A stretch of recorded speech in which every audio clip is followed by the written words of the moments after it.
Ako si AJ. Cute ako kahit malaki tiyan ko. Ngayong araw nga ay maglalakwatsa na naman tayo. Pumunta nga muna kami dito sa may Barangay Health Center dito sa may bahay pare dahil nga kukuha muna kami ng mga free na gamot. Kaso nga ay wala pa kaya eto diretso na muna kami dito sa may Castro kung saan magpapasaksak na ako ng huling-huli kong anti-rabies. Ayun sa wakas natapos green. Pagkatapos nga ay diretso naman kami dito sa may Pandayan kasi mamimili si aking mother ng kanyang pan-design sa kanyang classroom. Napagod nga mamili, kakaikot, nag-window shopping lang pala. Tapos, nagmerienda muna kami ng chichaw dito sa may tuhog-tuhog nga, malapit sa may Glorieta. Masarap nga yung chichaw nila dito, lalo na kapag mainit. Siyempre, masarap din yung sausawan, kaya napapahigop pa si kuya mo. Tapos ay diretso nga kami dito sa may Pure Gold kung saan mag-grocery muna kami kahit konti.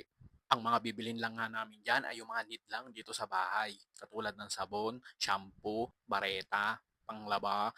Tapos yung mga ibang condiments like asin, patis, toyo, ketchup. Kahit nga konti lang ang aming pinamili, ay nakatuway na rin kami mahigit. Ang mahal na talaga ng bilihin ngayon.